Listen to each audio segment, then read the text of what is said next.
law, which is the system that we're under here in America, but he's also very knowledgeable on ancient law and on Moorish history. So without any further ado, I want to turn it over to our speaker for the night. We've been talking about topics that we would try to cover. True. And so I'm going to let Brother Kemitu lay out tonight's lecture for you. We're going to do it in two parts. We're going to do part one tonight and part two next week. So let's give Brother Kemitu a hand.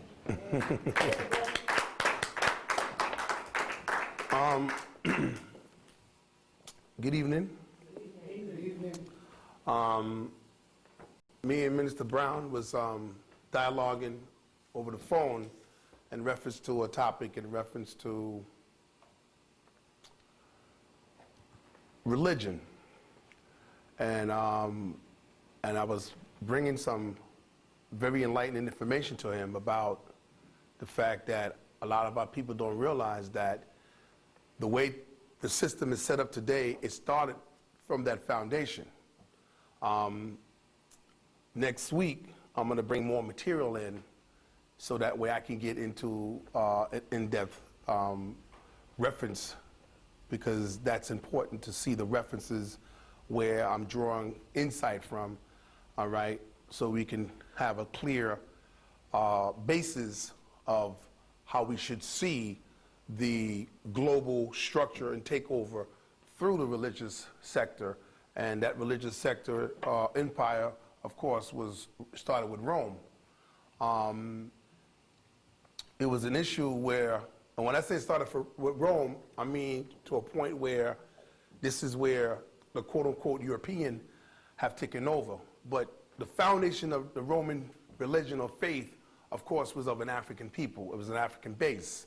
It started with what you call as the Hagia Sophia, all right, which we know today is modern Turkey, all right? But where it came from was from ancient Egypt, the Coptic Egyptians, all right? The Malachite Coptic Egyptians was the basis of the Hagia Sophia that was, of course, established in what we know today as Turkey, all right? Matter of fact, that same location was the location where we would know today as the Byzantine Empire, all right? This is before it got hit in 1453 under the Islamic regime. But prior to it getting hit, that Byzantine Empire was the empire that was to split from Rome, because at first it was dealing with the Caesars.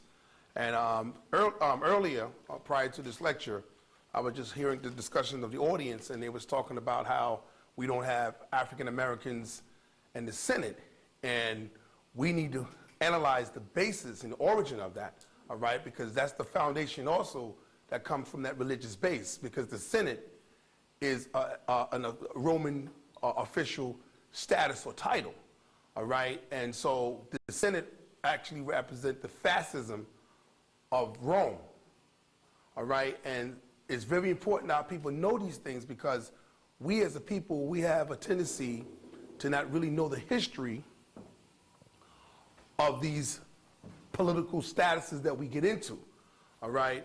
One of the problems that I notice is that when we get into these positions, we don't seem to push forward our agenda as a people. It's like we seem to forget, you know, as they say, the eyes on the prize. We don't push forward to be able to fully liberate our people from the incarceration of a system that keeps us still up under what you call Jim Crowism. Jim Crow still today exists, all right? But that form of system came from the religious facet, all right? We can draw references like, for instance, in the book of Exodus, the 21st chapter, verse 1 through 6, all right? It talks about servitude in reference to a Hebrew slave, all right?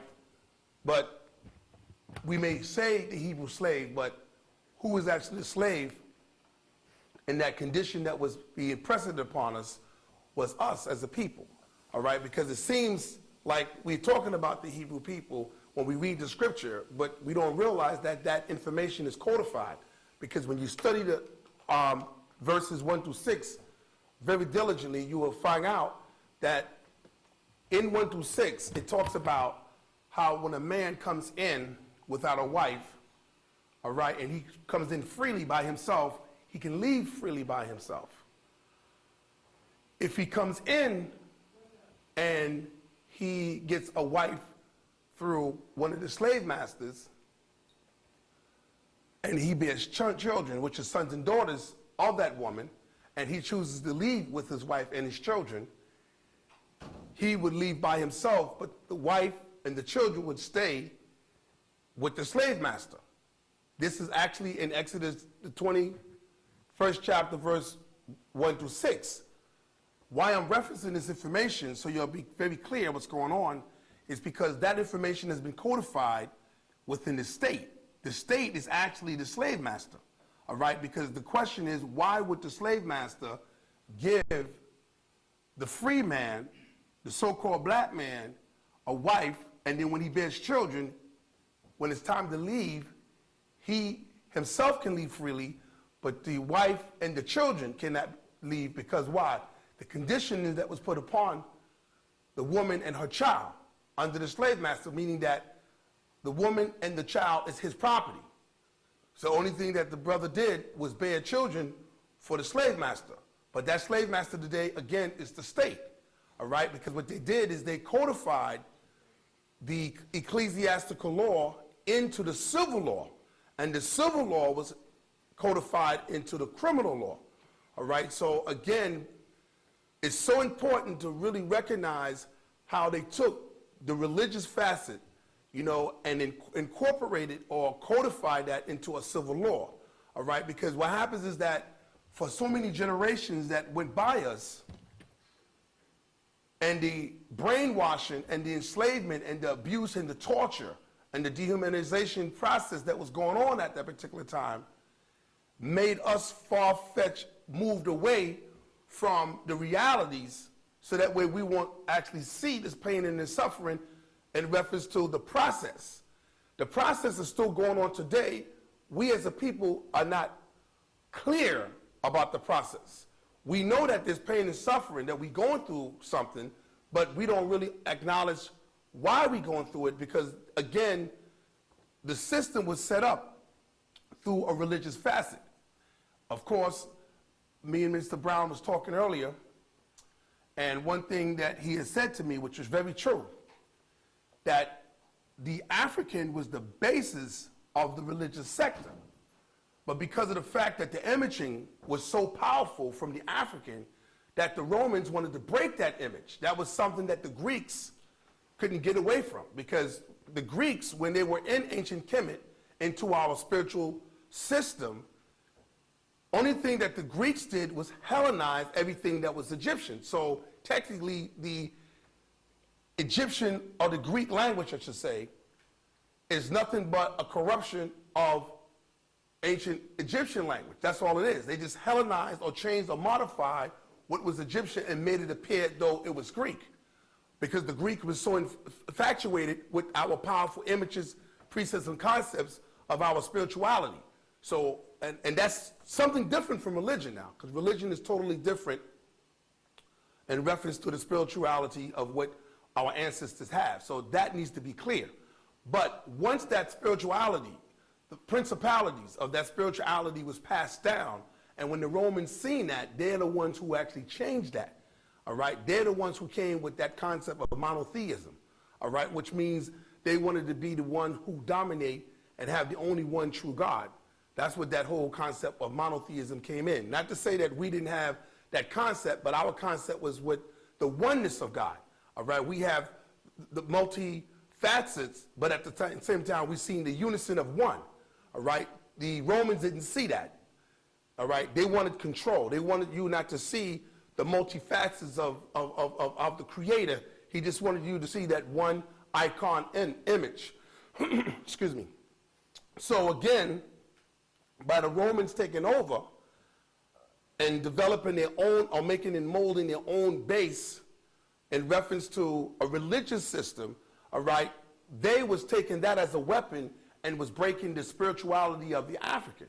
This is exactly what the Romans was doing. So when you study the history, you'll come to find out that millions of Africans who were, as we would say, Christians, not Catholic, Christians, were being slaughtered more in the amphitheater than in the Roman Colosseum because of their spirituality. All right? So again, when they finally got to break the African, all right, Rome started to flourish. But there was a problem in Rome because that religious sector was the sector that the Senate of Rome were not in agreement. The Caesar in Rome that was not in agreement with. That right there caused the division in Rome. And that's when Rome split into two and had the Byzantine Empire, all right, which was the eastern part of where Rome's Second Empire started to flourish.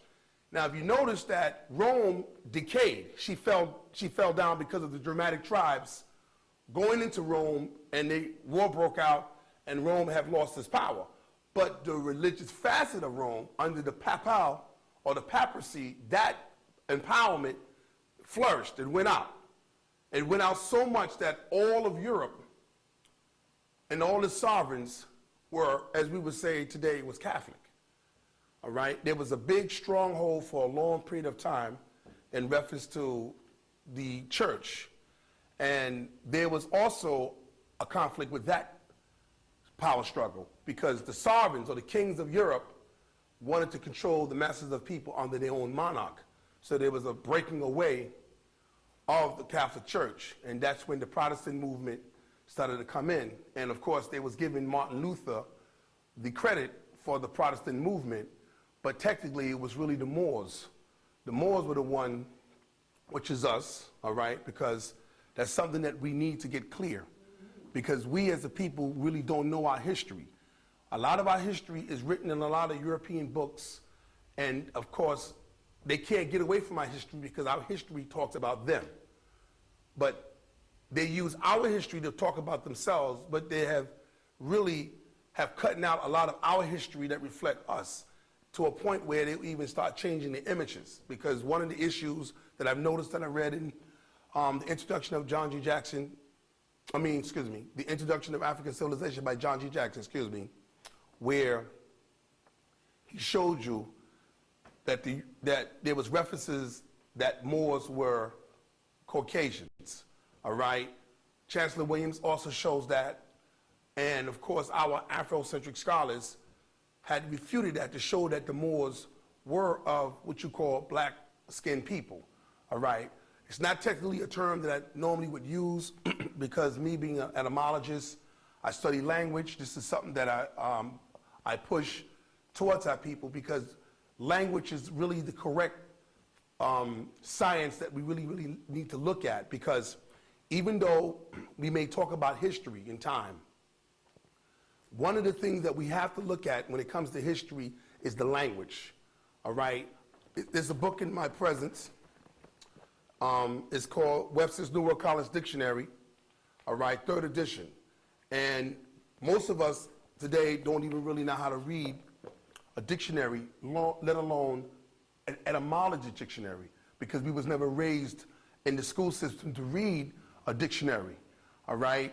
And the reason why I'm bringing this up is because there are languages in this dictionary that refers to a certain word, all right? So, and it's very important for me to bring this out because it's kind of difficult to bring a presentation to people who are not really familiar with the language. So when I start using languages, I start articulating what it is, it kind of like far-fetched. So it's almost like I have to take time and really break it down. I wish I had a board, because one of the things that I like to do when I do lecture is I like to break things down on the board, because that's what you call epistemology, which means how we know knowledge, by signs, symbols, rhythms, all right? So what happened is, as one speak, right, and you have the visualization, as one speak, you can actually observe what you're seeing. That's epistemology, because then what you're doing is you're giving critical analysis of what you hear and what you see, and you're equating the two.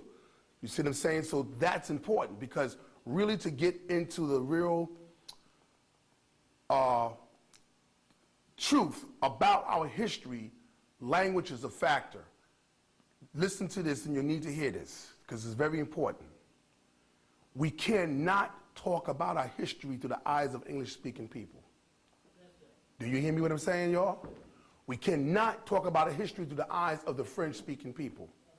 Do you hear me what I'm saying, y'all? We cannot talk about our history through an Arabic-speaking people. That's very important, because that's the poison and the confusion that we are faced with.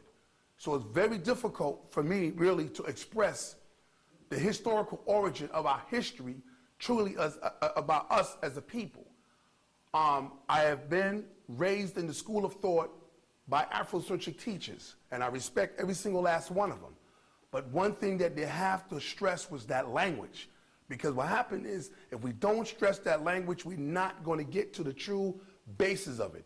I'm doing some research and coming to find out that now there's a website that's being put out about African dictionaries. All right, this is something that Molefe Asante was pushing with Ebonics, with the book called The Afrocentric Idea.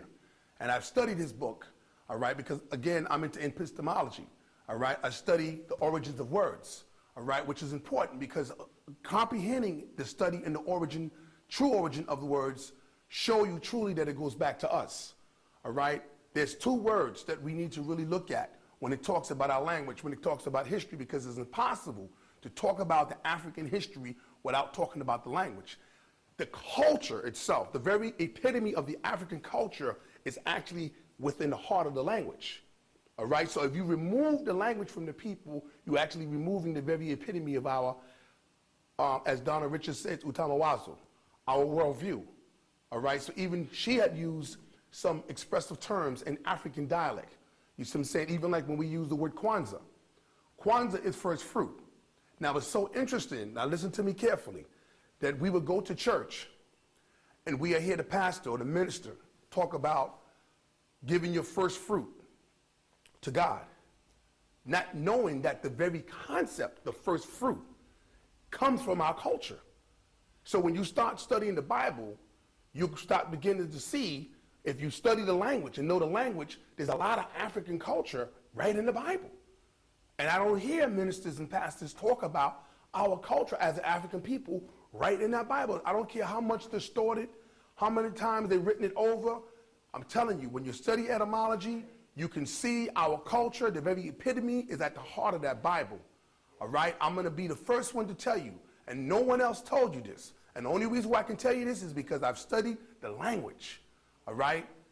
Canaanite language is an African language. Do you hear me what I'm telling you? And I can prove it to you right from the scriptures.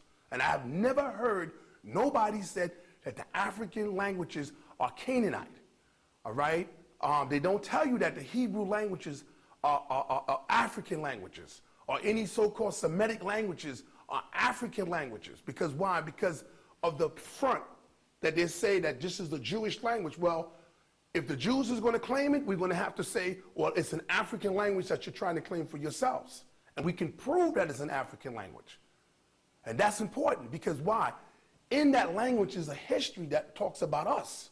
So when you put the language to the forefront on the table between two people, you know, Caucasians and the African, all right, or the albino, or what they call is the melanocroid, because melanocroid is actually the name for them, the medical name for them in reference to their losing the melanin factor in their skin. So when you got the African and the melanocroid sitting at the table and you let the language be the base between the two and study the origin and the true history of the words of that language, is going to reflect the very culture of our people. That's what it's going to show us. You see what I'm saying? So it's so important to spread the language. So again, I'm realizing and recognizing that I'm going into a history in reference to the religious factor, but at the same time, language is very important to express first, because languages really should be the introduction to anybody's lecture. Anybody's lecture, because why? If we don't show the basis of the language and origin, showing how that is African based, we lose. We lose. Because there's no way that we could be sitting up with European scholars and they're giving their arguments in debate of what we're saying that's Afrocentric, and then the basis of the whole argument don't be about language. The very the very European languages are African. I have not heard any of our scholars say that. And I'm not knocking our scholars, but I'm going to be the first to tell you that the very basis of the European languages are African based. Even though it's modified or changed or diversified, it's still African because they could not speak without us. It was our mother who have given the world its first language. And I've heard people talk about what was the first language. I hear people say Hebrew was the first language. I heard some people say Arabic was the first language. And I'll be the first to tell you it was Medu Neter. All right? Medu Neter meaning Mother Nature. All right? That was the first language. Because once you see nature and you see it, you express the words that you see in nature. And because of the fact that we was the first people of this world and no other people was around, we got to express that first. Grace was bestowed upon us as a people that we can express the very things that we see in nature. And because of that, we begin to start developing high culture, not civilization. Not civilization, because when you look up the word civilization, that's a process, bringing people from a criminal state of mind into something civil. So we was never civilized as a people. We was highly cultured. That's why it's important to express the language, because once you begin to start to express the language, then you can kill a lot of the debates that I hear that we as a people go through with Europeans. If we sit down with European Jews, because they themselves would say that the Ethiopian Hebrews speak a pure Hebrew than they do. How is it that they can admit to that? Because of the fact that it's African. But they're not going to say it's African. They're not going to say it's Kemetic, right? Which they say Hamitic, all right? They're going to say it's Semitic. But even if you say it's Semitic, Sem is the son of Ham. Do you hear me what I'm saying? Shem is the son of Ham. They're all family. So there's no possible way you're going to give me 3 different branches of the family and not say that they're all not related. So this whole concept of dividing them up was a German idea. All right? His name is Karl Linnaeus. He is actually the concept of racism. He's the racist. Racist meaning he studied the anthropology of man and to divide man up in these 3 different sectors. And that very anthropology was a concept that they actually incorporated into the religious sector. And so we, as a people, took that belief system that was really a dramatic teaching, thinking that it's Christian or biblical texts. That's what we did. So what they did was they said that the Hamites was the Negroids, which we are familiar with. They're going to say that the Semitic people are the Mongoloids, and the Japhetic people is, of course, the Caucasians or the Caucasoids. But that's not true. That's not true. So again, that whole concept was taken and incorporated into the biblical text, all right? So there was a lot of religious connotation that was being used where they incorporated their religious and racist ideas into the religious text, and then here we as a people reading these racist texts and don't realize it. Like one of the texts is in the book, in the Tanakh, which is the 5 books of Moses. It says in order for you to be a priest, you can't even have a deformity like a flat nose.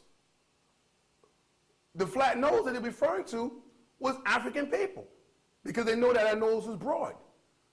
But in other biblical texts, like the New International Version, they changed it. Other versions of the Bible, they changed, because why? They don't want you to see the truth of the racist influences into the biblical text. This is what they didn't want you to see. So again, what am I stressing? Language. We're not looking at language. Most of us don't even realize the very word read. What does that define? What does that mean? It means to interpret. So when we read something, as they say, Are we reading it for face value or on the surface? Or are we actually interpreting every word we look at? We don't, see, we have never been taught how to properly read. So we read connotatively, and it makes sense, because who is teaching us how to read? Come on, y'all, we know our history, because it was a time where we was not allowed to read and write. It doesn't mean that we couldn't read and write. It didn't mean that we couldn't read and write our own languages. We was not allowed to read and write those our own languages. We was not allowed to practice our own faith, be it Vodam or whatever it was at the particular time. We were not allowed to, because they were structuring and making and molding us into being into bondage. This is what they were doing. So again, they was controlling us. They was controlling us. So now they're allowing us to read and write. So now we never question that. We never say, wow, one part of the history, they didn't want us to allow us to read and write. If you get caught with a book, you got whipped to death, almost. Now all of a sudden, they're pushing the textbook. You don't send your child to school, they're going to send the state after you and take your child away, saying educational neglect. So what kind of games they're playing with us? That you didn't want us to read one moment, and then you saying that we neglecting our children the next moment. So there seems to be a shift. But why the shift? Because language is the key. Is the key.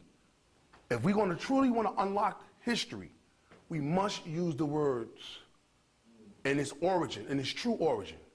Like, for instance, I give you an example. The UNIA with Marcus Garvey. He regretted using the word Negro. Garvey had said in the Philosophy and Opinions, right, that when he left Jamaica and started the UNIA here in these United States and went back to Jamaica to start a chapter of the UNIA in Jamaica, he was not accepted. Why?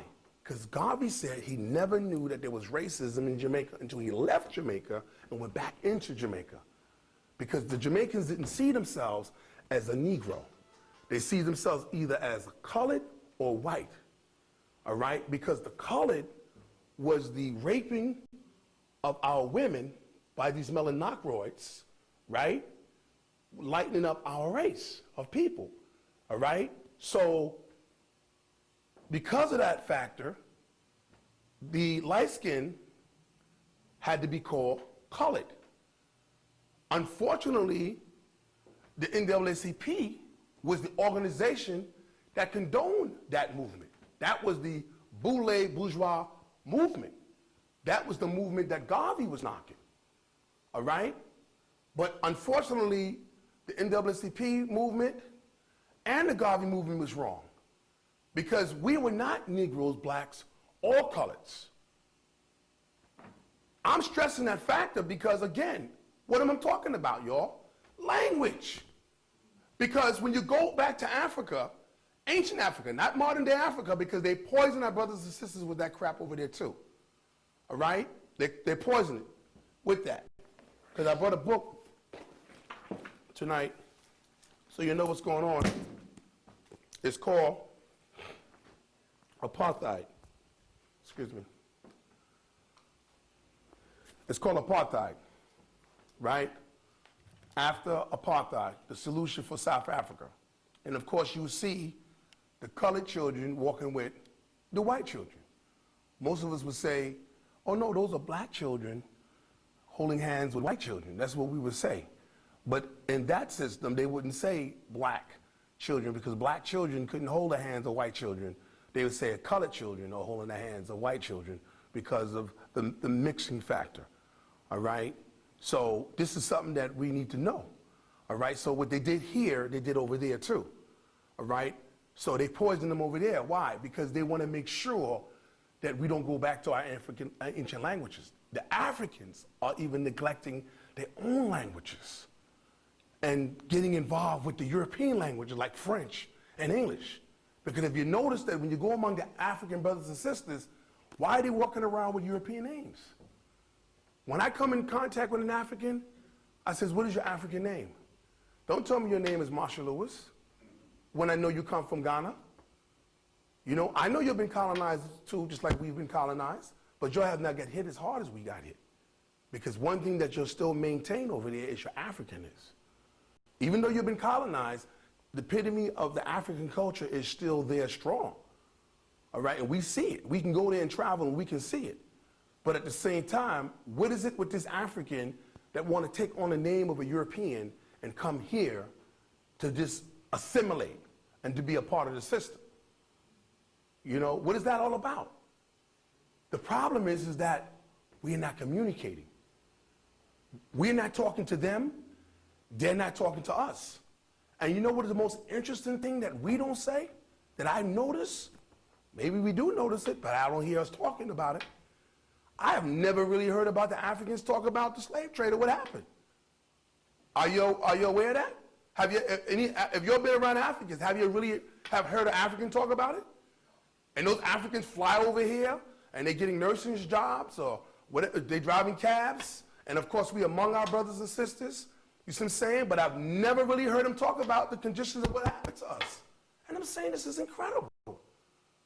This is incredible. So, you know, I have African friends, and I told them that I'm an African.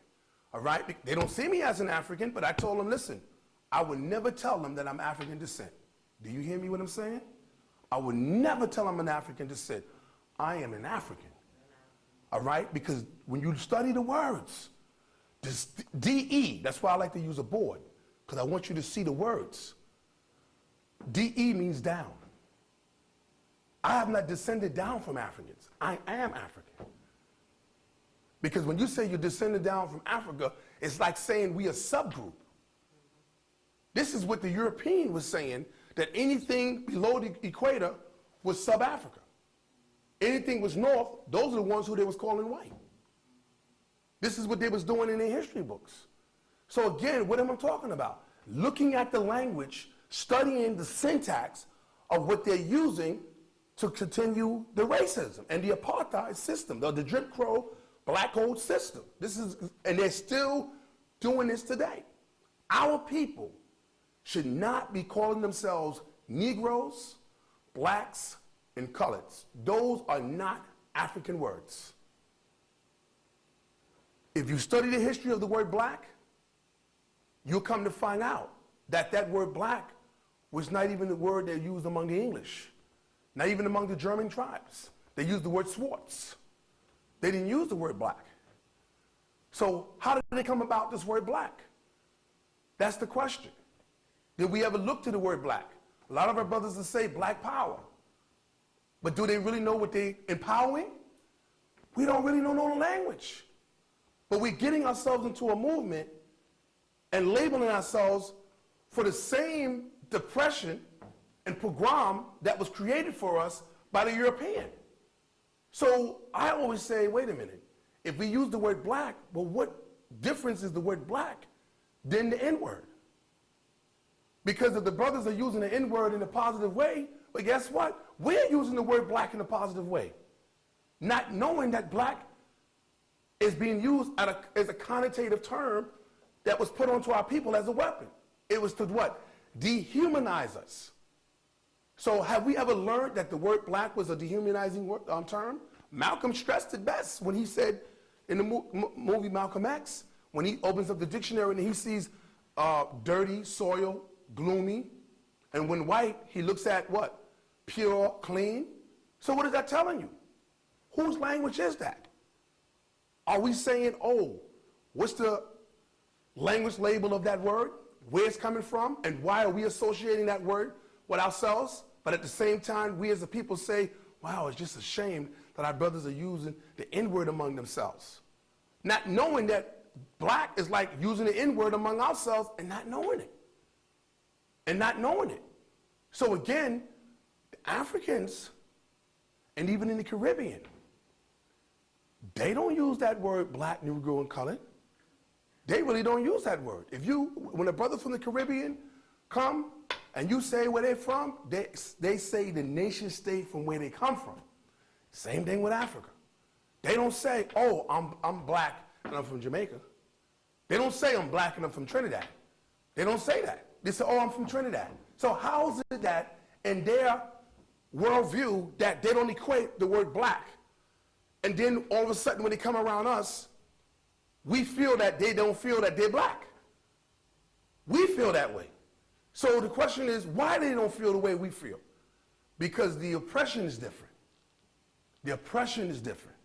We had different oppressions. The problem that we have as a people is that we don't understand or comprehend our oppression. The oppression is definitely dehumanizing, but there's different forms of oppression. So what they do to our brothers and sisters in the Caribbean is something different what they did in Africa, which is something they different here in America. So now the oppression is different. So we don't recognize each other's oppression. But if we were to recognize each other's oppression, you know what would happen? We would pull together. Excuse me. We would actually pull together if we recognize each other's oppression. You see what I'm saying? And we don't recognize each other's oppression because if we did, our brothers and sisters would come to us because we paved the way. We paved the way in this country. We made and mold this country. I had did some research, historical research, to come to find out that during the time of the transatlantic trading or human trafficking is what I really call it, because it's not really slave, because the word slave means Slavic, and we're not a Slavic people. I come to find out that when they had gathered and captured our people and bring us here, the languages that we spoke were all Bantu languages. There were various different languages, but it's all Bantu. Over 2/3 of Africa is Bantu. You can talk to any one of them. The Nigerian, people from Ghana, you know, Vai from Liberia, you can tell them it's all Bantu languages. And it's interesting because we have family from down south like the Carolinas and Georgia, and of course we speak Ichi, which is the Gullah. I didn't know until I did the research that that's all Bantu languages. My wife, being from Guyana, we was talking one day. We was chit-chatting, and all of a sudden, she was telling me that her aunt was annoyed with her because she should be speaking several different languages, something that we don't do, but over there they do. But as a little girl, for some reason, she wasn't interested in it. So she was just stuck with English. But she does know a few words like in Patois and Creole, and then I also learned that she knew Geechee. So that threw me to the floor. I'm saying, what? Geechee? Now, we would never think that somebody in Guyana would be speaking Geechee, because we always associate Geechee where? In the Carolinas or Georgia. So that was interesting to me. I said, wow. So she actually went to the website and pulled up in Guyana Geechee as one of the languages. I'm saying, whoa, we're not relating. We're not communicating. So if we communicate with each other, we can make the connection. We don't need no Ancestry.com, if you know what I'm talking about, to find our DNA to see we link to Africans. We don't need to pay these people money for DNA to see if we are Africans. We can just look in the mirror and see that we Africans. Only thing we need to do is begin to start talking to each other, relating to each other, because we'll begin to start putting the pieces together ourselves. We don't need Europeans to come up with this Ancestry.com website to say if we take your DNA, we can tell you what tribe you're from. You know, we don't need that. You know, our spirit and soul is so strong with wisdom that there's times that when we look at each other, we'll say, wow, you know, he looked like he could have been from this tribe or that tribe. You know, we say that among ourselves, but we don't push it or enhance it as much as we should, so we can unlock our liberation. Because the true liberation of our people is going back to the African languages. I'm going to be the first to tell you that. The true liberation of our people is going back. It's sad that the African brothers and sisters are leaving their languages to speak a European language for economic reasons, where we should be putting the economics into our language. So then you know what happens? You kill your language. Because if your language doesn't have anything economically going on, then your language is useful. It's useless. It's worthless. So again, when we want to express the history, when we start talking about the church and Rome and the papacy, we have to begin to start looking at the language, how it was developed, not knowing that the first 5 kings of Rome were Africans. So the very basis of the Roman faith was an African base. So how would it wind up being a weapon towards us when it was African? After a while, repetitious studies from different scholars, Europeans and Africans alike, start telling me, but wow, you know what it sounded like to me? It sounded like Africans was fighting Africans. That's what it seemed like to me, because I can't fathom a small group of Europeans overthrowing an entire continent. I can't fathom it. So how did we wind up in this condition? Then I started realizing we had problems among ourselves. It was easy for them to overthrow us, because if I had beef with you, and that's the enemy over there, I would capture you and your family and sell you to the enemy over there. And this is how it happened. We really, as a people, conquered ourselves. And the only way we're going to get back our greatness is it has to come from us. And we have to start with the language. So if we want to unlock the history of our people, and usually the word history is not what I really like to use. The word really is heritage. You hear the word H-E-R, her, because truly we are from a matriarchal society. Because what they did is they self-imposed that story, that masculine, male-dominant story, as a pass onto us, as a story unto us. They took their history and overlaid our heritage with their history. So technically, we have a heritage as a people. Because like I said, again, words or the language is very important to express. All right, and that's important to know these things. Again, there are materials that you can look into. I referenced the Webster's New World College Dictionary, 3rd or 4th edition, because when you go to the etymology brackets, you'll see different language labels. You'll see Middle English, you'll see Old English, you'll see Old French, you'll see Latin, you'll see Hebrew, you'll see Greek. Then you'll see the IE base, what they call is Sanskrit. All right? What is that telling you? How come we don't see it from our perspective? When I teach etymology and we talk about the entry word of a dictionary, right after the entry word, they call it the phonetic brackets. How many of us recognize when you hear the word phonetic bracket, that word phonetic goes back to the Phoenician? The Phoenicians are who? An African people. That's still talking about us. So it's interesting that they say the phonetic bracket. They put our history, as they say, or our heritage in the book. We're looking at our heritage in the book, not seeing it because of the way they got us connotatively reading. So again, if we're going to look at history, we got to start with breaking down the language, comprehending the origin of the language so we can see, are we really putting it in its proper perspective?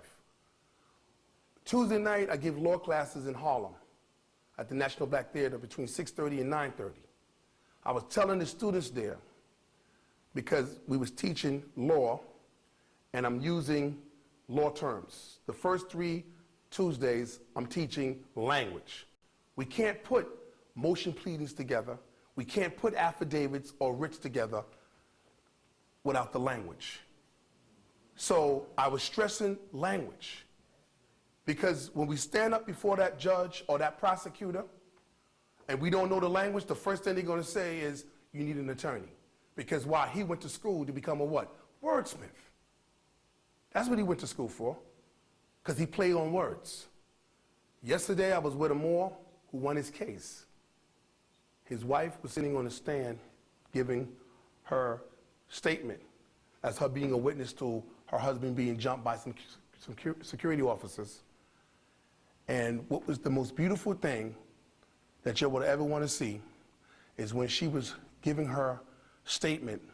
She has an African accent. She's from Ghana. But of course, she has a British English, which is different from an American English. And this is something that you need to know. You'll need to know this. Because if we're not going to recognize this history if we don't study this language. When the prosecutor started questioning her, of course, he's using an English syntax that we're all familiar with. When she responded back to him, she responded to him of course, what she knows is a British English. The syntax of the British English is different. When he heard her response, he didn't even know how to respond to her. He had a difficult time trying to create an English American syntax to cross-examine her in a way where she can give him back an answer that he's looking for. But because her response is from a British syntax, it was just thrown off the prosecutor because it was to a point where he just started making up stuff just to get the the trial going. It was incredible. It was incredible. It was incredible. And again, what I'm talking about, the language. When I seen that actually live that took place yesterday, I have a book called American Language, The History of American Language. In the footnotes, it was talking about Webster. What threw me to the floor was Webster was a rebel against the crown. Why? Because he was putting down or making note that they did not want the American people to use usage and customs of British syntax. That's why he came up with the Webster's Dictionary. Benjamin Franklin sent his children to Webster School because Webster was saying that when the school system was being set up here as parishes, right, they were sending British textbooks here. And who fought against that was Webster. The United States is the only country that speaks English and that's not subject to the British syntax. The Caribbean is, and Africa is. And it's so interesting to see that. Because, and the thing that disturbs me the most, listen to this carefully, and you've probably heard of this, where you'll hear a brother from the Caribbean or even an African will say, you know, our English is a better English than your English. I said, wait a minute, then what happened to the African language? How are you going to prop the oppressor's language over the other oppressor's language and disregard your language?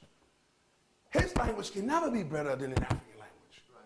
But you turn around and disregard your language and gave praiseworthy to his language.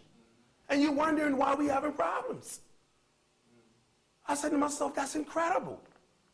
So again, the order to really unlock history, like for instance, I'll give you an example. In the Story of the Moors in Spain by Stanley Lane Poole, in his book, he talks about Christians and Moors. Now let's analyze that language. When you hear the word Christians and Moors, you hear something religious, right? Come on, y'all, you hear something religious. Yeah. So would you think that a Moor is somebody religious, or you think that that's his nationality?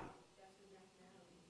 Technically it's his nationality, but it has a religious connotation to it because they're associating the Moors with the Christian. So you'll think it's one religious group fighting over another religious group. So why is Stanley Lane Poole saying Christians and Moors? Why he's not saying Europeans and Moors? He's putting, listen what I'm saying. When you read J.A. Rogers' book, and he talks about St. Maurice, the Moor, he was the defender of the faith. He's a Moor and he's a Christian. Do you hear me what I'm saying? So look at the language how Stanley Lane Poole is using. The time period that he wrote the book was in 1886. So now we're talking about from a British syntax. Why is he associating it with Christian, the Europeans with Christian?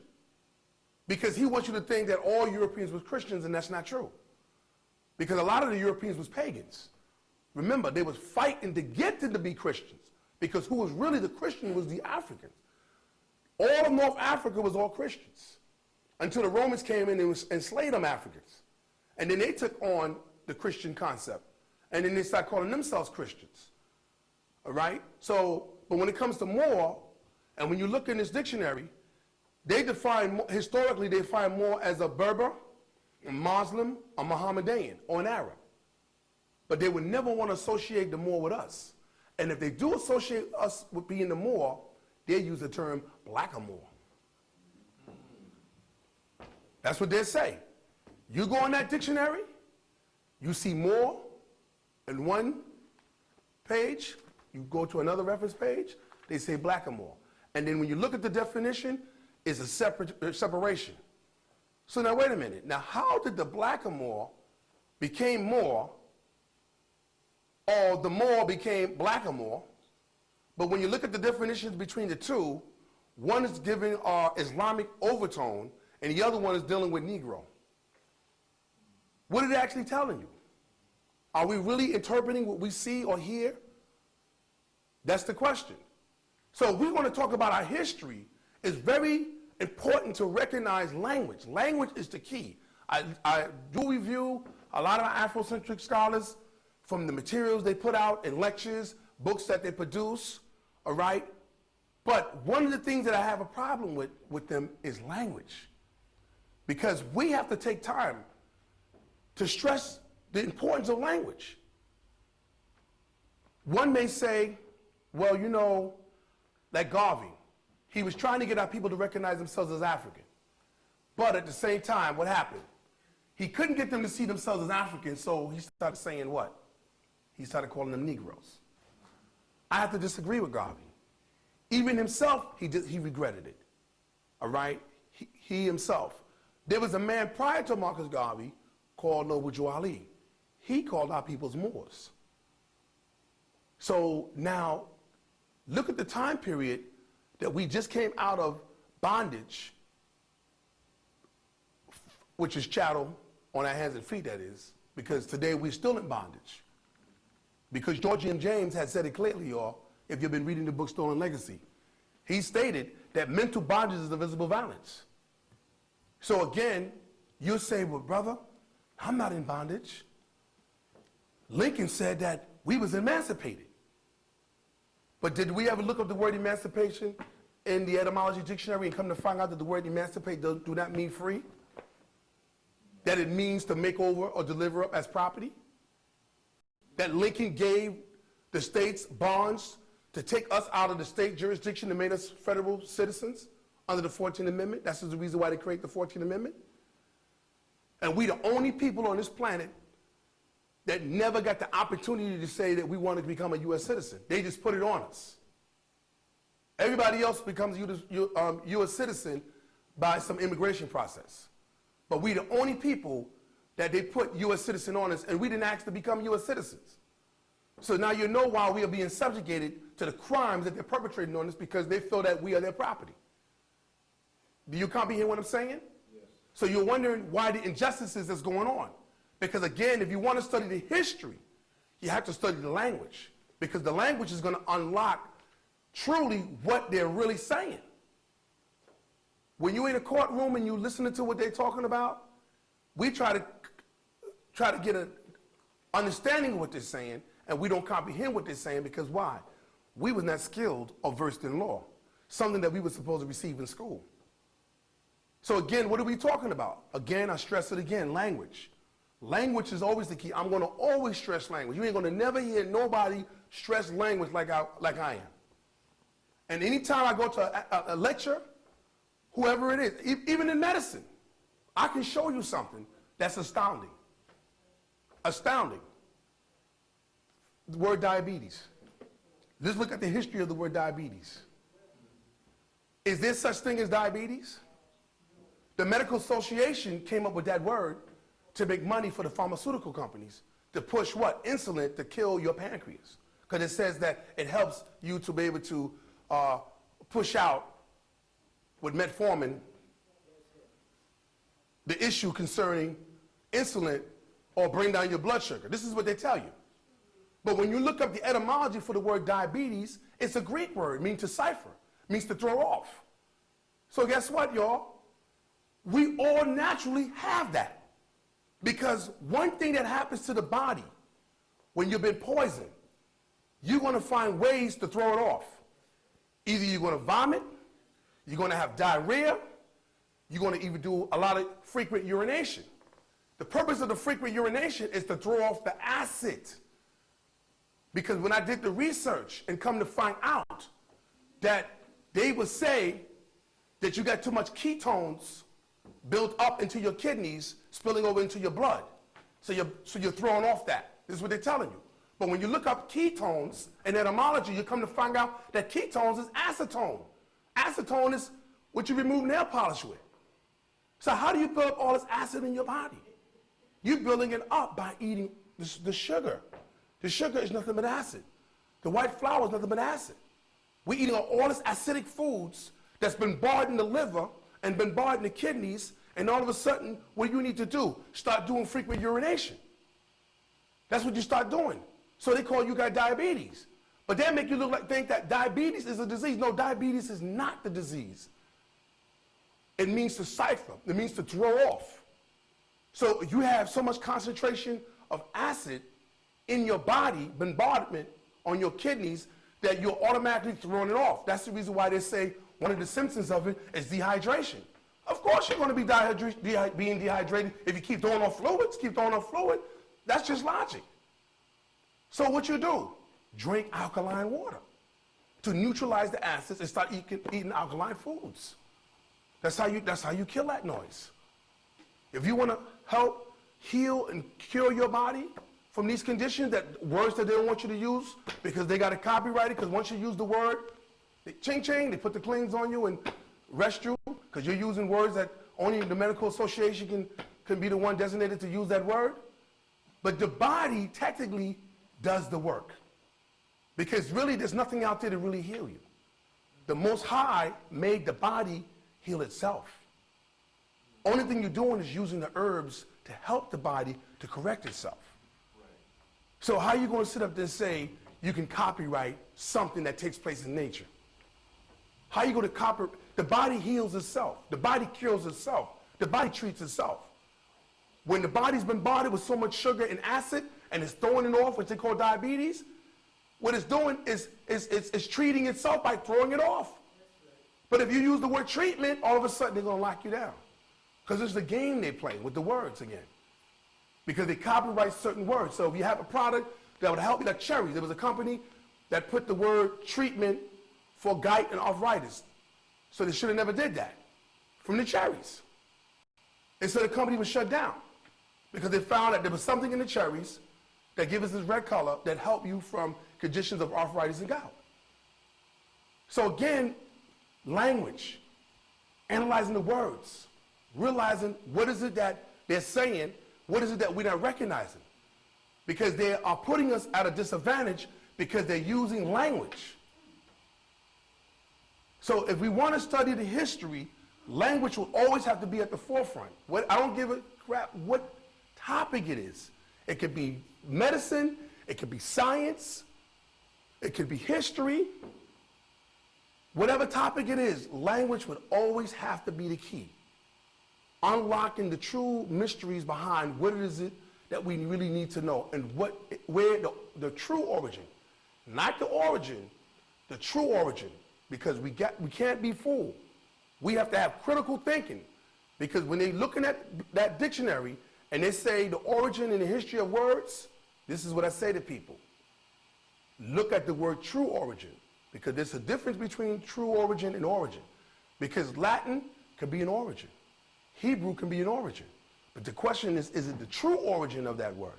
So when you say true origin, then you would start looking deeper and say, oh, you're right, like the word Christ. Did you know that the word Christ is an Egyptian word? But yet, in the Bible, it says that Egypt is a house of bondage. So if Egypt is a house of bondage, then y'all can't be Christians. Do you hear me what I'm saying?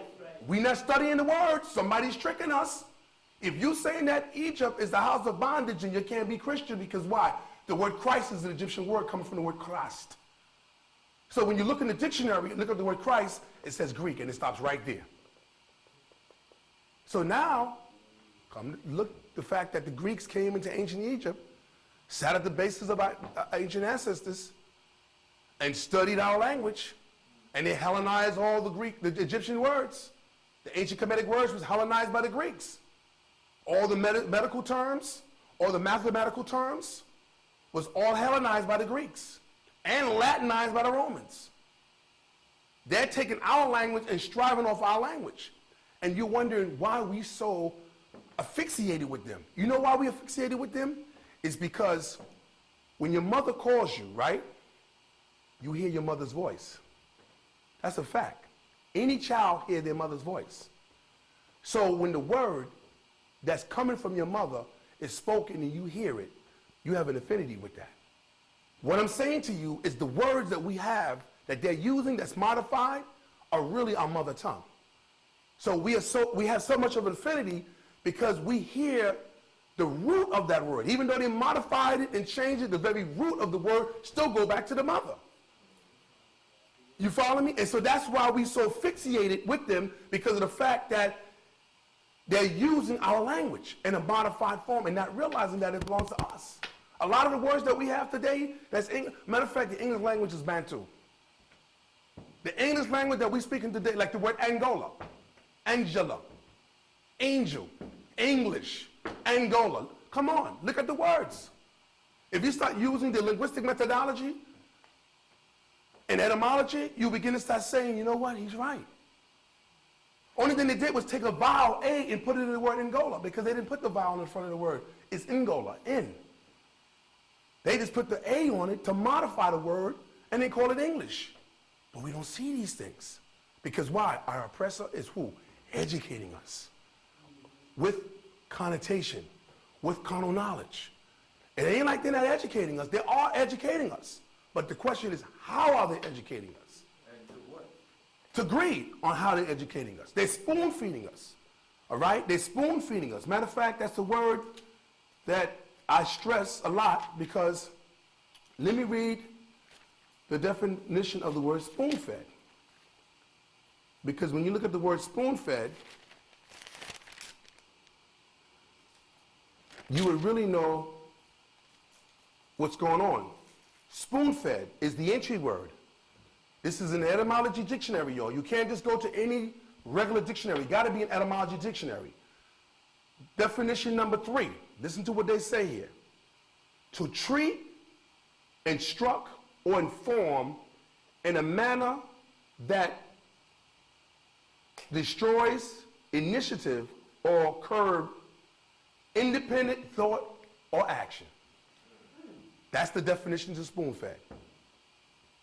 So they're spoon-feeding us, and I ain't talking about the spoon that you feed a baby. All right, that's another one of the definitions. Matter of fact, that's the first definition. I'm looking at the third definition, and that's exactly what they're doing to us. That when they take their language, they're spoon-feeding us with their language. To do what? To destroy our independent what? Thought and action. What they mean, they're using what?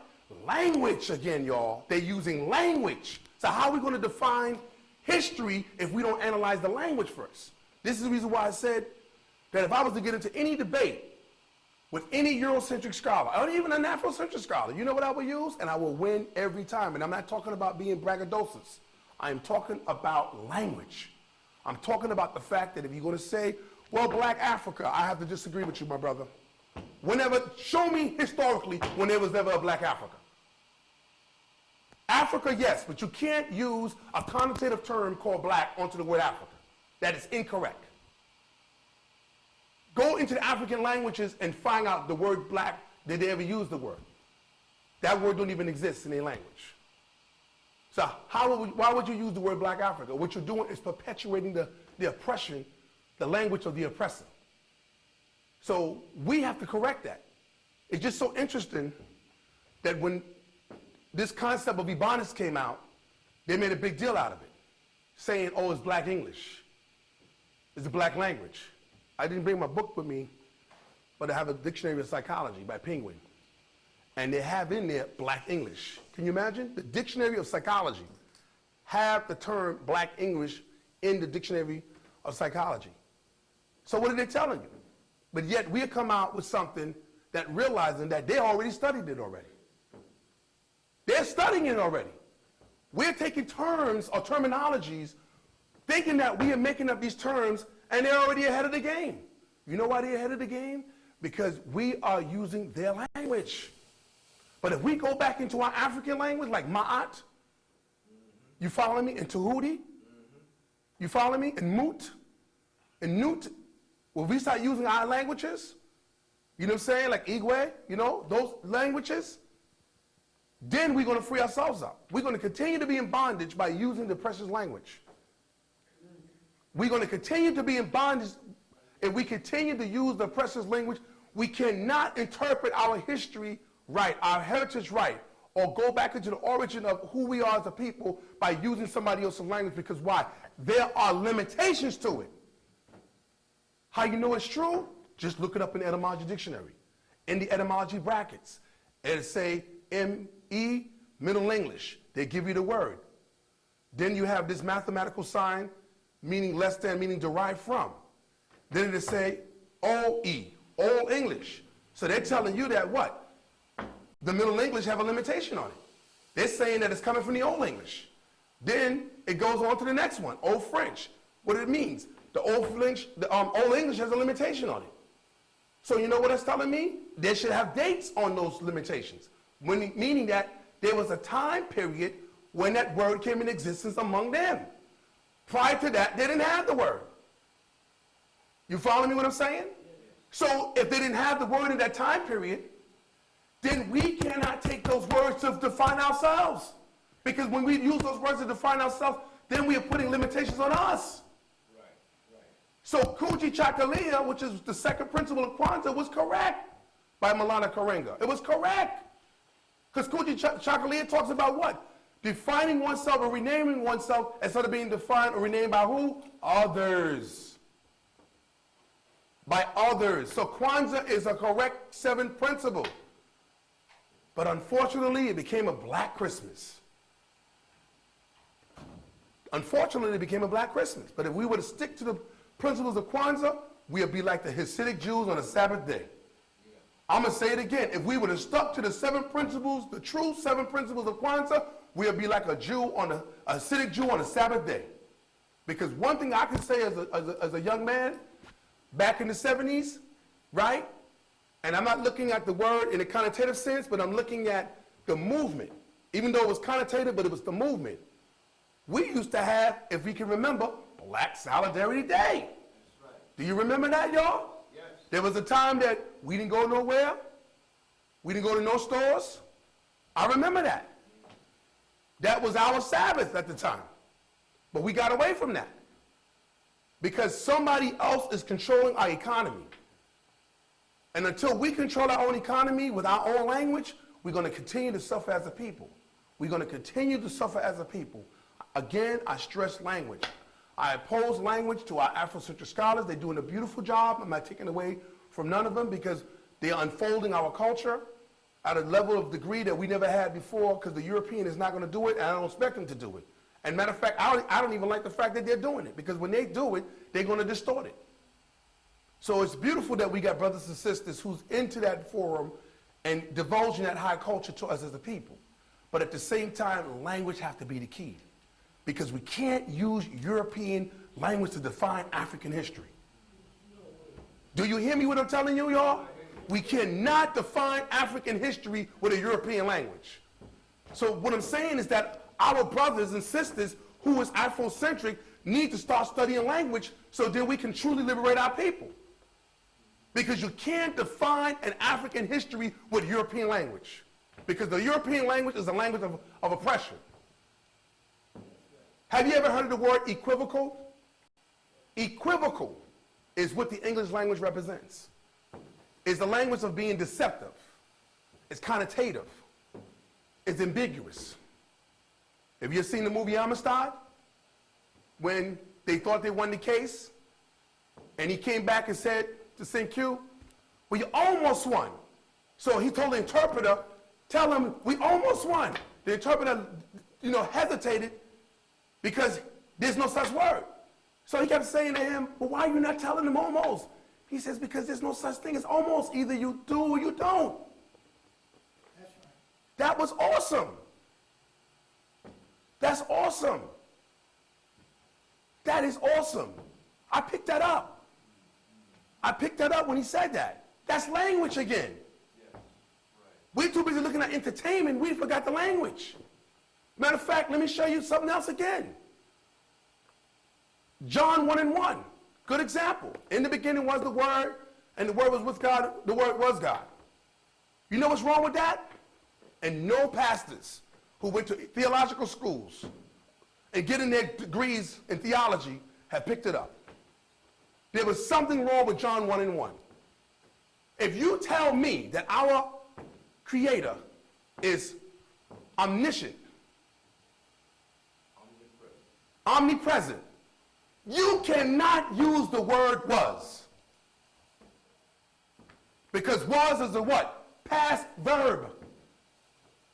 You cannot use the word was when it comes to God. You have to use a word that describes his omnipresence. And was is not an omnipresent term. It's a past verb. So you can't say in the beginning was the word, because that's like saying the word ain't no more. That's what you're saying.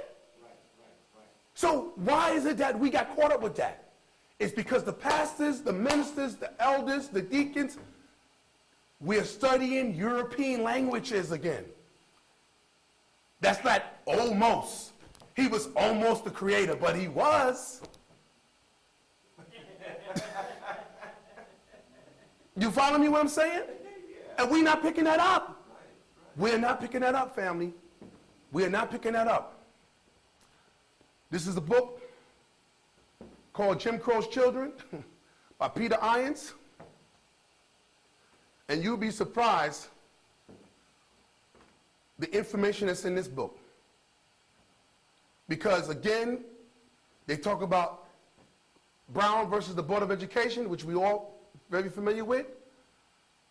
He shows you in this book it's still going on. It's still going on. It's still going on. And we have a lot of our people knocking the charter schools. I say the charter schools was the best thing that ever happened to us. A lot of our people is knocking the charter schools, but they don't know what's going on. The charter schools give us an opportunity to have an African curriculum, because their department was so much in control that they tackled Leonard Jeffries. When he was talking about bringing in a curriculum to help our people, what did they do? Ran him out of City College and almost tried to take his life. Him and his wife, Rosalind Jeffries. So a charter school is the best thing, because why? Now we can control it. You know what the problem is? We don't comprehend finance.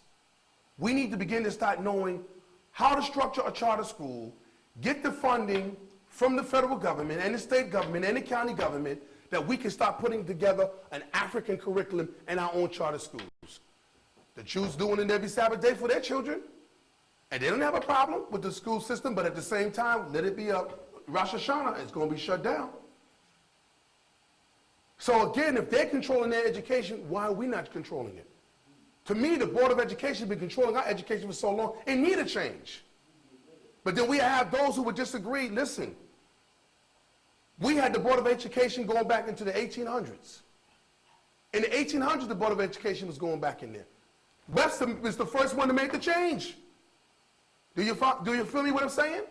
Webster was the first one that rebelled against the British Crown because he did not want the English customs and usage of the British syntax to be used among American children. This is what Webster was against. And so we don't have our teachers doing what Webster did.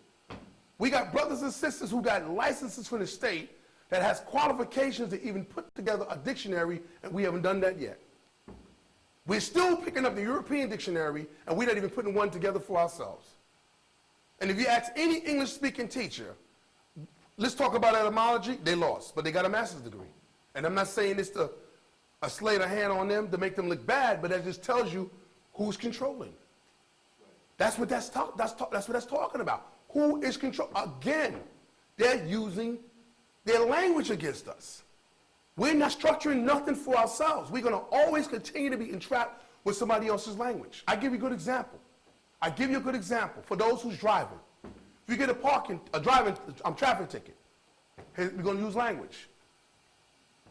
How many of us know the definition of traffic? We don't. But we're steady getting the traffic ticket from the officer who stops us. But when you go to the Black's Law Dictionary and look up what? Traffic, it means commerce. That's what the word traffic means. So if you're driving, do you got a commercial license and a commercial plate on your car? No. So how are you getting a traffic ticket? Because you don't know language. They know you don't know the language. So what do? Take the ticket, go to the place, make the payment. And do the same thing over and over again, over and over again. So your hard-earned money that you're working for, you keep paying these robbers, these extortioners. Do you hear me when I'm telling you? Why? Because we don't know the language. I can demonstrate language all night for you to let you know what I'm talking about. Because once you know the language, it becomes very liberating. I don't need to get a lawyer. You need the language. Once you know the language, you're free. Now, if we knew the language, we would have found out that the word emancipate don't mean free. We didn't know the language. So we see these movies that they make in Hollywood. You know who's that could be controlled by? Right. Turn around and say, oh, we're free.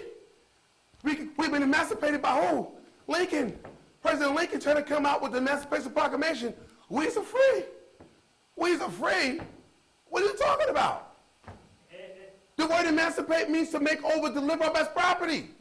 So the only thing that Lincoln did under martial law was take you away from the state and put you under federal control. So look at the 14th Amendment. All persons born or naturalized is subject to the jurisdiction of the United States.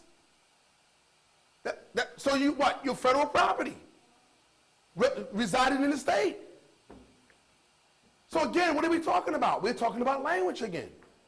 We're talking about language. So if we're going to stress our history, if we're going to stress law, we're going to stress medicine, we're going to stress math, language is the key, y'all. I'll be the first one to talk about language, because once I put this knowledge in your head about it, then you're going to see things differently. Matter of fact, the word etymology is not an academic subject.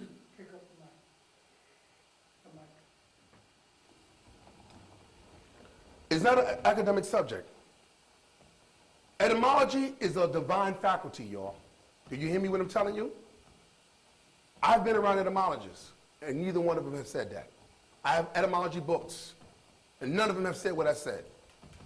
Etymology is a divine faculty. It has to be invoked. That's your Tahuti principle. That's what etymology is. It's a Tahuti faculty. So it's important to know that it's innate in us. It's already there already. It's in our DNA. We have to invoke what's already there already. And then unfortunately, we're invoking the wrong things. We're invoking carnal knowledge as opposed to true knowledge. That's what we're invoking. And we're invoking this kind of knowledge in every facet of our life, starting with religion. Starting with religion. Because one thing that John Henry Clark said, because I studied well under our Afrocentric scholars, I studied well. I was a little one, and I was right among them. I sitting at their feet. One thing he said, they colonized our God concept. That's what John Henry Clark, Ashe, our ancestors said. So I said, wow. So now the question is, how did they colonize our God concept? Well, I know they oppressed us from it, oppressed us away from our own concepts, and how they put it upon us. By using language. Because we are using words that's of English syntax that's not African in origin. And how I know this is because I got brothers who are Babalaos. And they say that the forces of the ancestors, that when they start invoking, they use Yoruba terminology, which is more powerful than using it in English. Because our ancestors can hear you, and it's true. Because if you know your mother's voice, and you hear somebody else's call with your mother's makeup or whatever, the first thing you're going to say is, that person looked like my mother, but she don't sound like my mother. You follow me? That person may look like my mother from afar. She could be dressed up like your mother and call out your name, dear child. And you say, wow, from afar that looks like my mother. But it doesn't sound like my mother. And that's not what we're saying as a people. Because we have been so highly poisoned and enculturated with the poison to a point where we can't even hear. So it makes sense when you say, those who got an ear cannot hear, and those who got eyes cannot see, and those who have a heart cannot perceive, because they had poisoned our hearts, poisoned our ears and our eyes and our minds. So it makes sense why George G. James says mental bondage is invisible violence. Because what they did, brothers and sisters, the new chattel slavery that's going on, the new chattel slavery, because I have never heard no Afrocentric scholar talk about it. The new chattel slavery is not on your hands and feet, it's on your mind. By paper. When you go into a Black's Law dictionary, look up the word chattel paper. It says commerce. So again, what is your chattel paper? The birth certificate is your chattel paper. The marriage license is your chattel paper. Because if you go again to Exodus, the 21st chapter, verse 1 through 6, it says that if his wife has been given to him by his master, and he bears sons and daughters of his wife, then his wife and his children belongs to his master. I said, wait a minute, that's interesting. Because when a man gets married in the state, we as Moors say, well, what do the marriage certificate have to play the role between the relationship between the man and woman when it comes to intercourse? Because of the fact of the marriage license, which is an adhesion contract, and also the birth certificate, which is another adhesive contract, gives the state the authority to run in there and snatch your children. It's the birth certificate that's to give them the authority. But we don't see that because that's the chattel paper. Again, what are they using? Language. Language, y'all. That's what they're using. So I want to always stress that language is the key. Next week, I want to get more into giving an outline of the religious facet and how that religious facet came down today as the civil law. That's important. I'm going to bring other materials so that way we can see it, because again, in my law classes, I teach that criminal law comes from civil law and civil law comes from ecclesiastical law. And I have the materials and I will bring them down, and I'm going to show you something that's astonishing. So if you can come out next week, Thursday, I will have the materials to show you something that you can even fathom that's still going on today. You know, and it's incredible. I'm still flabbergasted from the information that I go into and I study. Because of why? Language. Because the word read means to interpret. So when you look at something and I'm interpreting what I'm reading, I say, oh my goodness, I can't believe what I'm seeing, what I'm reading. Because they're telling you one thing and I see another. For instance, Homeland Security. How many of us really recognize the definition or the meaning of Homeland Security? Do we know that Homeland Security is referring to finances and not military personnel guarding the borders? It have nothing to do with military personnel guarding the borders. Homeland Security is talking about finances, y'all, and I can prove it. Because when I traveled to Chicago to do a lecture, and I went there twice, I didn't have no state ID, and I had no U.S. passport. What I used is Social Security card and a credit card and a piece of mail. This is all I used. So what is that telling you? No state ID and no federal passport. Because state ID is in the 14th Amendment, you know, and U.S. passport is in the 14th Amendment. If you go to the 14th Amendment, it tells you right in there. Citizens, you're a citizen within the United States and the state where you reside. If you're born in the United States, you're a citizen in the United States and the state where you reside. So what proof of that? To show you that you're a citizen in the state where you reside in the United States. Passport and state ID. You follow me what I'm saying, y'all? And I didn't need none of them when I traveled. Because they're talking about finance. That's what they're talking about. Any questions? Maybe you could touch on just a little bit, if you can, Yes. how the religious law, how the church, how the system of the church was the law of the land, Wow. and how that law is the same, how it was transferred. All right. I'm going to give you a brief synopsis on it, but I have to bring my references in because the reference points is so important, because what I will say, it would be hard to fathom because it's unbelievable. What you're talking about is the Papal bull. The Papal bull, Papal is referring to the Pope, y'all, so you'll know what I'm talking about. The bull is referring to a decree. You follow me? And what happened was, this happened with the Moors. All right? The Crusade War happened with the Moors. Who were known as the Moors? We was known as the Moors in history, because there was different eras in time of history as we as a people was known under different African names. And so the last greatness of our people as an empire, we was known as Moors. All right? Prior to that, we was known as Etruscans. We was known as Carthaginians under Hannibal. So we had different names in different times, and we are all the same people. All right? So that's something that we need to recognize, because we as a people have a tendency to fight. We ain't this, we that. That was all of us as a people. You know, like Walter Williams had said one time, as I was analyzing a DVD of his, when it was asked of you, Minister Brown, you know, well, who is these Sumerians or Canaanites, or he said these are African people, and that's true. So again, the Papal bull is a decree from the Pope that was handed down to the sovereigns of Europe to come against us as a people. All right, that's where the downfall came.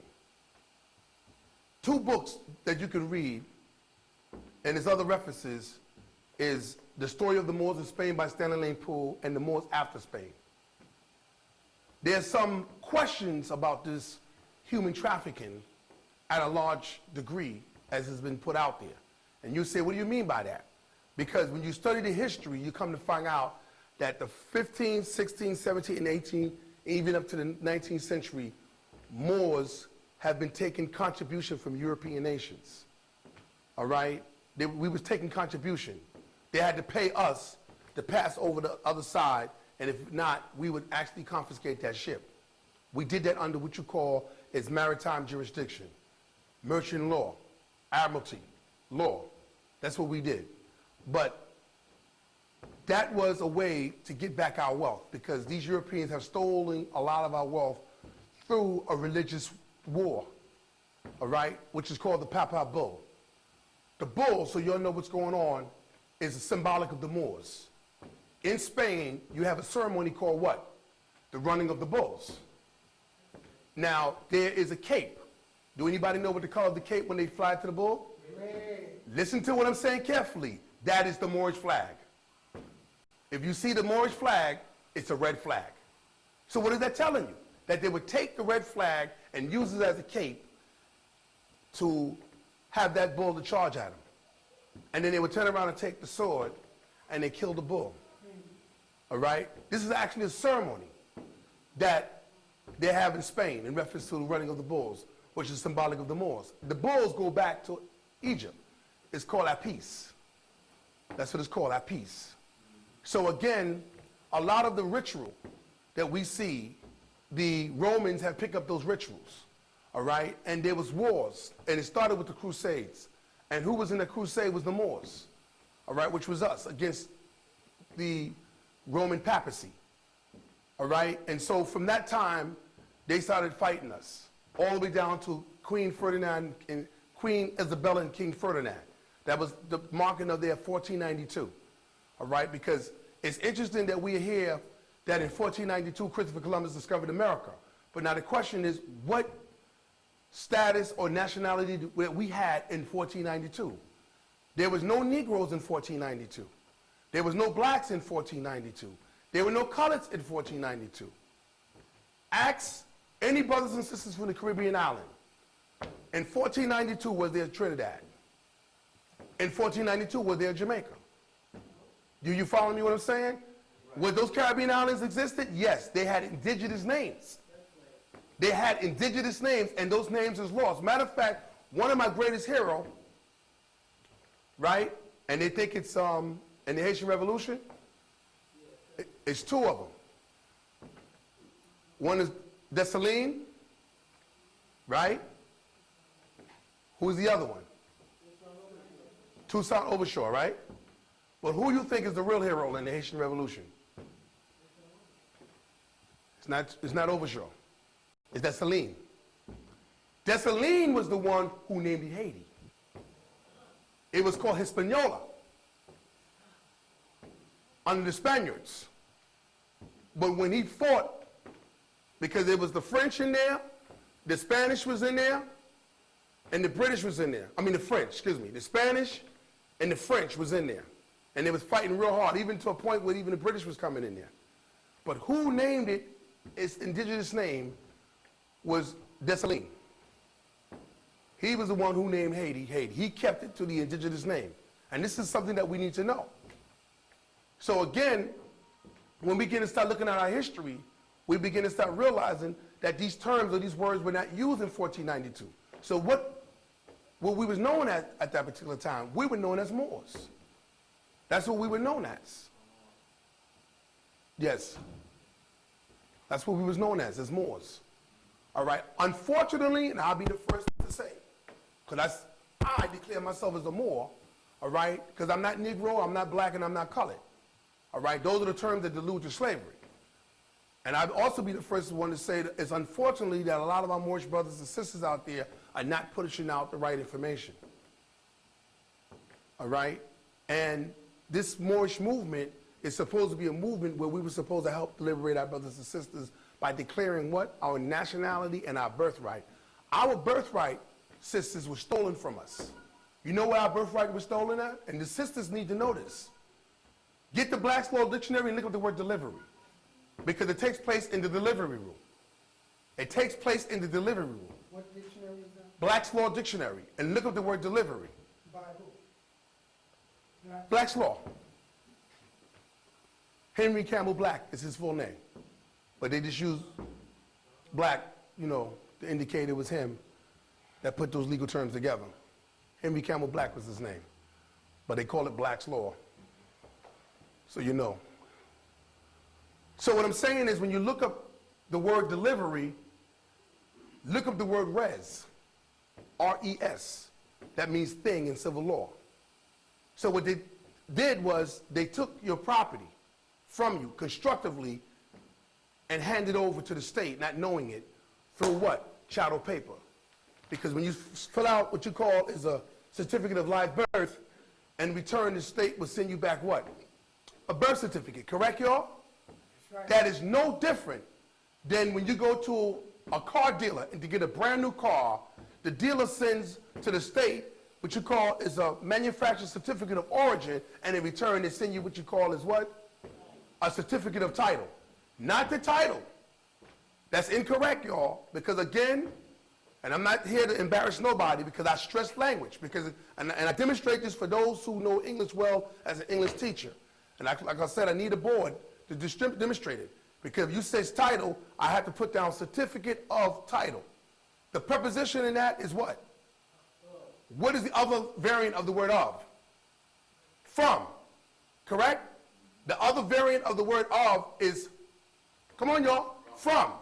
So now read it. Remove of and put from and say certificate what? Come on y'all. Do you hear what I'm saying?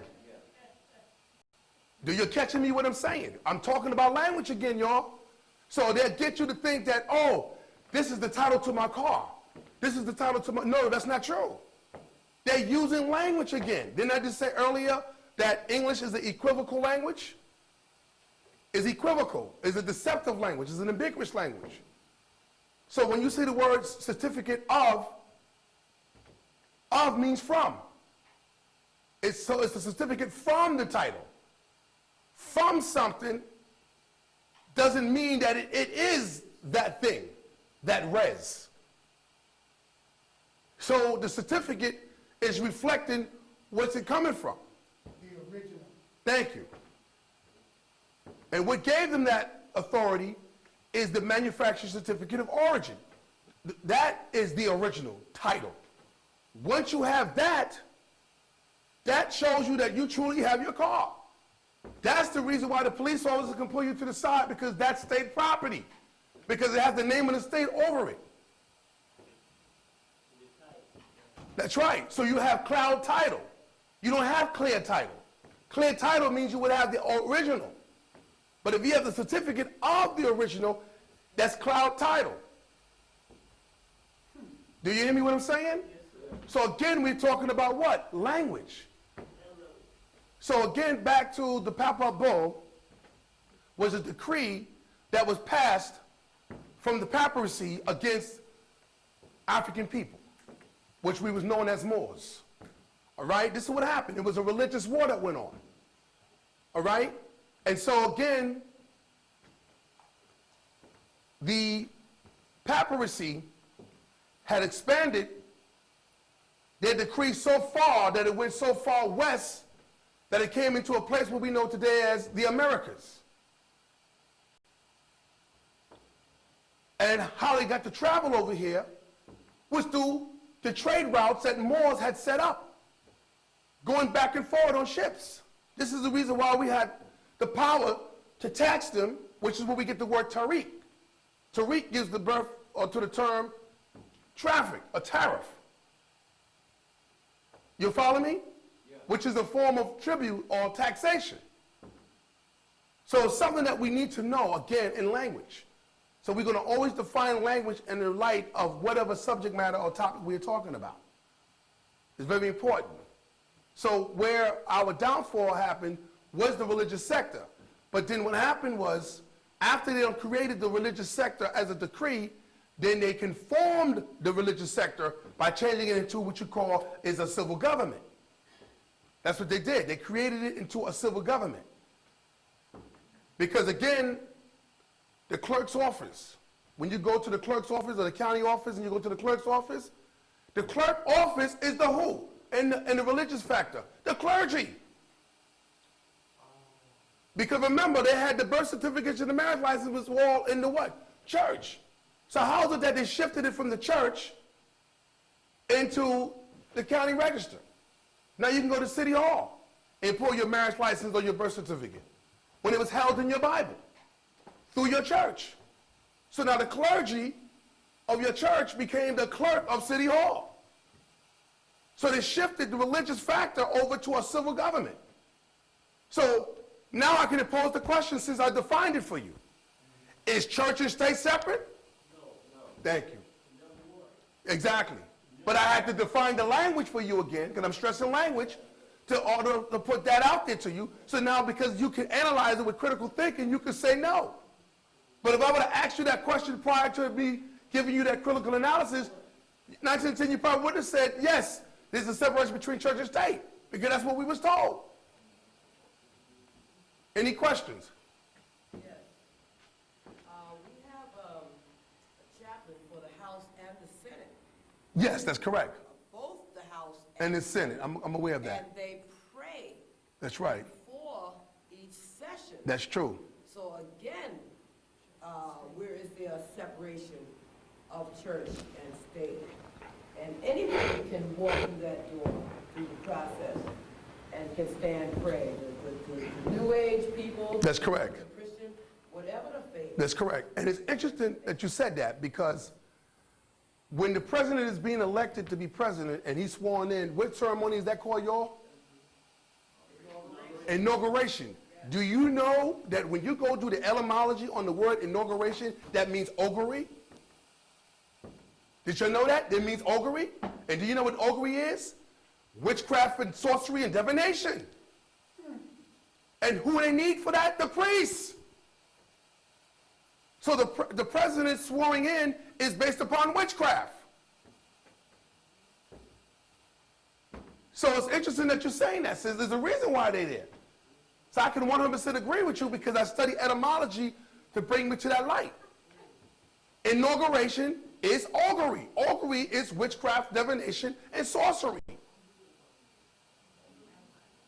So that's something serious, y'all. A whole lot more questions. I'm trying to just, the next thing, okay, with that, right? Yes, The church, yes, okay, the position of the church. Now, we talk about, like Solomon, in days of Solomon. all right, Okay, when he ruled, there was a theocracy. all right, Okay, so today the church goes to the government as opposed to the government coming to the church. true, So the church is ruled by the government, so how can church truly be, a vehicle, a vessel, for God to use to deliver the people? And how do we say to the nations, let my people go today, relinquish control? With all this information that you have, breaking down detail, word by word, letter by letter, all right, which brings us to our children in the public school system. There you go. Sacrificing them to the devil. there you go, sis. And where are our black men to go into the school system All right. and to teach these children? I look at on 125th Street, they have all the brothers out there on the street with this kind of information that needs to be in the school system. True, We talk about some activism. that's so true. That is true. You're right, sis. You 100% correct. And your question again, so I could be, you're making a statement or that's the question? Yeah, both. How do we get our black men into the public school system? How do we deliver, to the government, All right, the top level government to let my people go? We thought the days of Moses, when it's okay to let my people go, but it seems like there's a need today to tell Pharaoh, let my people go, relinquish control. well, it's interesting that you said it, and I'm going to make this your last question, and I'm going to close this out with the fact that the theocracy didn't come from Solomon, it came from what you call as the pharaonic dynasties from ancient Egypt. That's where the true theocracy came from. It was passed down to the Hebrews, all right, to the Greeks, to the Romans, and to Europe, and England's being a monarch, because you got the king and the queen, all right? So, and England is also a church, like the Church of England, all right? It's not, it's a religious government. You see what I'm saying? And this is how they assimilated to split the civil side of the theocracy, where it looked like if though there is a separation between church and state, and it's not. But as far as our brothers into the school system, we as a people have to take the initiative to educate our brothers. Education is really going to be the key, sis. Education and economics. Those two is the key. Because if you don't teach them to feed themselves, they're going to do drugs or sell drugs. So economics, we have to financially educate them in economics and education. Those are the two factors that's going to help liberate our brothers and sisters. And you have summed up what reparations is for the first time in all these years. Yes.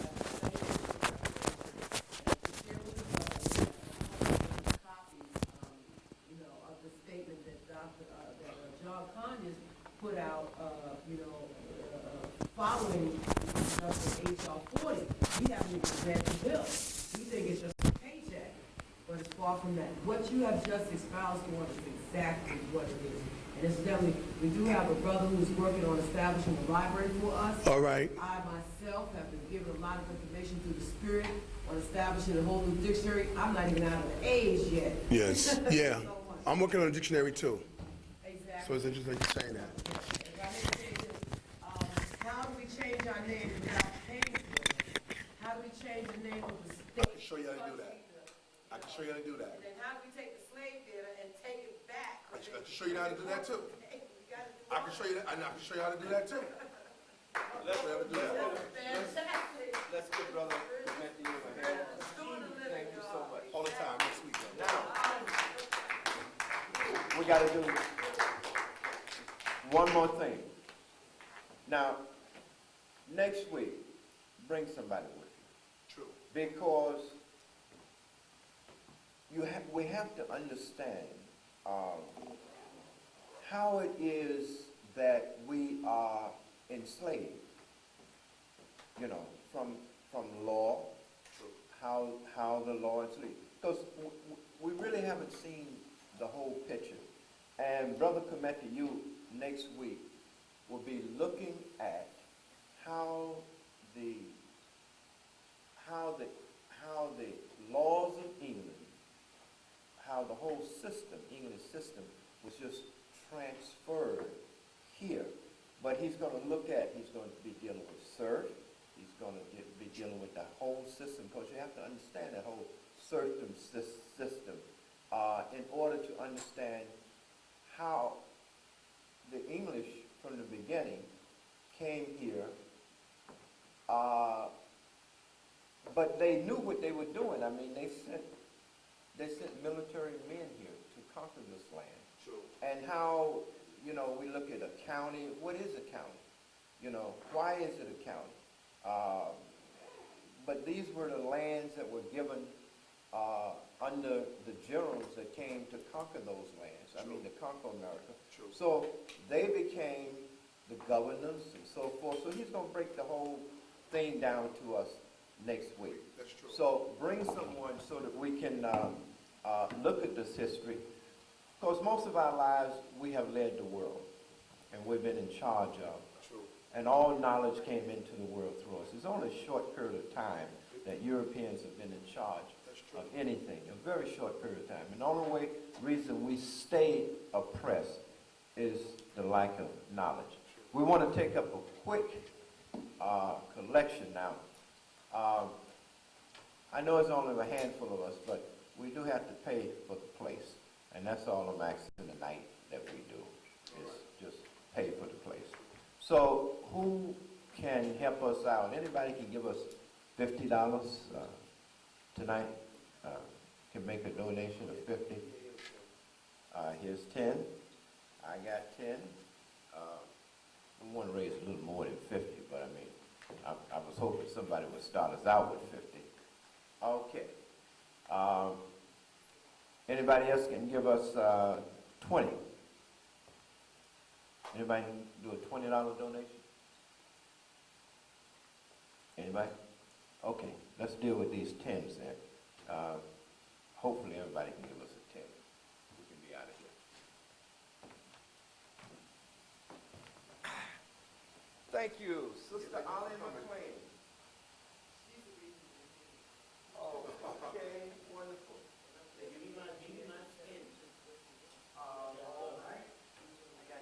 That's the one you gave me.